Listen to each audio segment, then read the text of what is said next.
ಆಗಿದ್ದಾರೆ ಖ್ಯಾತ ಜ್ಯೋತಿಷಿ ಶ್ರೀಧರ್ ಹೊಳ್ಳ ಅವರು. ನಮಸ್ತೆ, ಕಾರ್ಯಕ್ರಮಕ್ಕೆ ಸ್ವಾಗತ. ಓಕೆ, ಇನ್ನು ಜ್ಯೋತಿಷಿ ಶ್ರೀರಾಮ್ ಭಟ್ ನಮ್ಮ ಜೊತೆಗಿದ್ದಾರೆ. ನಮಸ್ತೆ ಗುರುಗಳೇ, ತಮಗೂ ಕೂಡ ಕಾರ್ಯಕ್ರಮಕ್ಕೆ ಸ್ವಾಗತ. ಆಲ್ರೈಟ್, ಶ್ರೀಧರ್ ಹೊಳ್ಳ ಅವರೇ, ಸಾಮಾನ್ಯವಾಗಿ ಸಂಕ್ರಾಂತಿ ಹಬ್ಬದ ಸಂದರ್ಭದಲ್ಲಿ ವರ್ಷಕ್ಕೊಮ್ಮೆ ಈ ಗವಿಗಂಗಾಧರ ದೇವಸ್ಥಾನದಲ್ಲಿ ನಾವು ಈ ಚಮತ್ಕಾರವನ್ನು ಕಣ್ತುಂಬಿಕೊಳ್ತೀವಿ.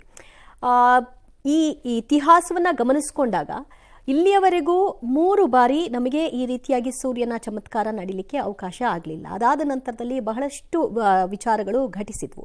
ನಾವೇನು ನೋಡ್ತೀವಿ ಪಂಚಾಂಗದಲ್ಲಿ, ಯುಗಾದಿಯ ನಂತರದಲ್ಲಿ ವರ್ಷದಲ್ಲಿ ಭವಿಷ್ಯ ಹೇಗಿದೆ, ರಾಶಿ ಫಲಾಫಲ ಹೇಗಿದೆ ಅನ್ನೋದ್ರ ಬಗ್ಗೆ. ಆದರೆ ಈ ಸೂರ್ಯರಶ್ಮಿಯ ಆಗು ಹೋಗುವಿಕೆಯನ್ನು ಆಧರಿಸಿಯೇ ಮುಂದಿನ ಭವಿಷ್ಯ ಹೇಗಿರುತ್ತೆ ಅನ್ನೋದನ್ನ ನಿರ್ಧಾರ ಮಾಡಲಿಕ್ಕೆ ಇದೊಂದು ಅವಕಾಶ ಕೂಡ. ಅದರ ಬಗ್ಗೆ ಏನು ತಿಳಿಸ್ತೀರಿ? ನನ್ನ ಹೆಸರು ಶ್ರೀನಿಧಿ ಹೊಳ್ಳ ಅಂತ ಹೇಳಿ.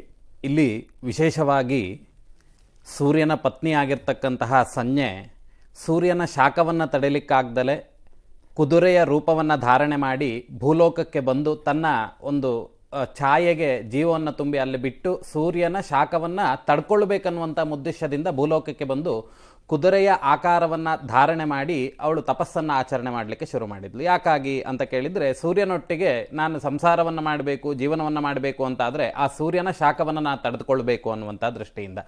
ಅದೇ ರೀತಿಯಾಗಿ ಈ ಸಂಜ್ಞಾ ಅನ್ನುವಂತಹ ಸೂರ್ಯನ ಹೆಂಡತಿಯಾದವಳು ಪ್ರಧಾನವಾಗಿ ಆರಾಧಿಸಿಕೊಂಡು ಬಂದಂಥದ್ದು ಶಿವನನ್ನೇ. ಅದೇ ರೀತಿಯಾಗಿಯೇ ಸೂರ್ಯನಾದವನು ಪೂರ್ಣವಾಗಿ ಅನುಗ್ರಹ ಮಾಡುವಂತಹ ಕಾಲ ಅದು ಮಕರ ರಾಶಿಗೆ ಬರುವಂಥ ಕಾಲ. ಯಾಕಾಗಿ ಮಕರ ರಾಶಿಗೆ ಬರ್ತಾನೆ ಅಂತ ಕೇಳಿದರೆ, ತನ್ನ ಮಗನ ರಾಶಿಯನ್ನು ಈ ಶನೈಶ್ವರನ ರಾಶಿಯನ್ನು ಸೂರ್ಯ ಏನು ಮಾಡಿಬಿಟ್ಟಿರ್ತಾನೆ, ಸಿಟ್ಟಿನಿಂದ ಪೂರ ಅದನ್ನು ಸುಟ್ಟು ಹಾಕಿ ಬಿಟ್ಟಿರ್ತಾನೆ.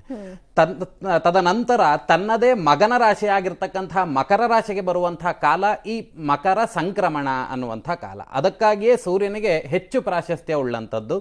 ಅದೇ ರೀತಿಯಾಗಿ ಈ ಗವಿಗಂಗಾಧರೇಶ್ವರ ದೇವಸ್ಥಾನದಲ್ಲಿಯೂ ಸಹಿತ ಈ ಸೂರ್ಯ ಮಜ್ಜನ ಅನ್ನುವಂಥದ್ದು ಆಗುವಂಥದ್ದು ಸಹಿತ ಯಾಕಾಗಿ ಅಂತ ಕೇಳಿದರೆ, ಇಲ್ಲಿ ನೀವೇ ಹೇಳಿದಂಥ ರೀತಿಯಲ್ಲಿ ನಾವಿಲ್ಲಿ ಎಲ್ಲರೂ ಪಾಶ್ಚಾತ್ಯ ಸಂಸ್ಕೃತಿಯ ಕ್ಯಾಲೆಂಡರ್ಗೆ ಮಾರು ಹೋಗಿದ್ದೇವೆ.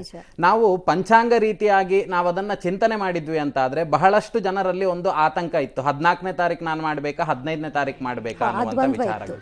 ಹಾಗಾಗಿ ಯಾಕಾಗಿ ಅಂತ ಕೇಳಿದರೆ, ಭೂಮಿ ತಿರುಗುವಂಥ ಸಂದರ್ಭದಲ್ಲಿ ಒಂದೇ ಆಯಾಮದಲ್ಲಿ ತಿರುಗೋದಿಲ್ಲ, ಈ ಬುಗುರಿ ಆಕಾರದಲ್ಲಿ ಹೀಗೀಗೆ ತಿರುಗ್ತಾ ಬರ್ತದೆ. ಆಗ 2 ನಿಮಿಷಗಳ ಕಾಲ ಅನ್ನುವಂಥದ್ದು 1 ಶತಮಾನ ಆದ ನಂತರದಲ್ಲಿ 1 ದಿನಕ್ಕೆ ಬದಲಾವಣೆ ಆಗ್ತದೆ.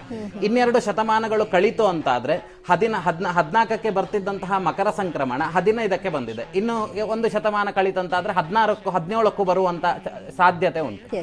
ಹಾಗಾಗಿ ಈ ಸೂರ್ಯ ಮಜ್ಜನ ಅನ್ನುವಂಥದ್ದೇ ಯಾಕಾಗಿ ಆ ಗವಿಗಂಗಾಧರೇಶ್ವರ ದೇವಸ್ಥಾನದಲ್ಲಿ ಆಗ್ತದೆ ಅಂತ ಕೇಳಿದ್ರೆ, ಇದು ತ್ರೇತಾಯುಗದಲ್ಲಿ ನಿರ್ಮಾಣವಾದಂಥದ್ದು. ತ್ರೇತಾಯುಗದಲ್ಲಿ ಯಾವುದಕ್ಕೆ ಪ್ರಾಶಸ್ತ್ಯ ಕೊಡ್ತಾ ಇದ್ರು ಅಂತ ಕೇಳಿದ್ರೆ, ಕಲೆ ಮತ್ತು ವಾಸ್ತುಶಿಲ್ಪಗಳಿಗೆ ಪ್ರಧಾನವಾಗಿರ್ತಕ್ಕಂತಹ ವಿಚಾರವನ್ನು ಅವರು ಗಮನವನ್ನು ಕೊಡ್ತಾ ಇದ್ರು. ಆದ್ರಿಂದ ಆಗಿನ ಕಾಲದ ದೇವಸ್ಥಾನಗಳು ವಾಸ್ತು ಪ್ರಸಿದ್ಧಿಗೆ, ಮತ್ತೆ ಈ ದೇವಾಲಯವೂ ಸಮೇತ ಏಕಶಿಲೆಯಲ್ಲಿ ಕೆತ್ತಿರುವಂತಹ ಶಿಲೆ. ಹಾಗಾಗಿ ನಿರ್ಮಿತ ಅಲ್ಲ. ಹಾಗಾಗಿ ಈ ಸೂರ್ಯ ಮಜ್ಜನ ಅನ್ನುವಂಥದ್ದು ವಿಶೇಷವಾಗಿರುವಂಥದ್ದು. ಅದರಲ್ಲೂ ಈ ಬೆಂಗಳೂರು ಪ್ರಾಂತ್ಯಗರಿಗೆ ಅದೊಂದು ಪ್ರತ್ಯಕ್ಷ. ಯಾಕೆಂತ ಕೇಳಿದ್ರೆ, ಲೋಕಕ್ಕೆ ಚಕ್ಷು ಯಾವುದು ಅಂತ ಕೇಳಿದ್ರೆ ಸೂರ್ಯನೇ, ಪ್ರತ್ಯಕ್ಷ ದೇವರು ಯಾವುದು ಅಂತ ಕೇಳಿದ್ರೆ ಸೂರ್ಯನನ್ನೇ ಹೇಳುವಂಥದ್ದು.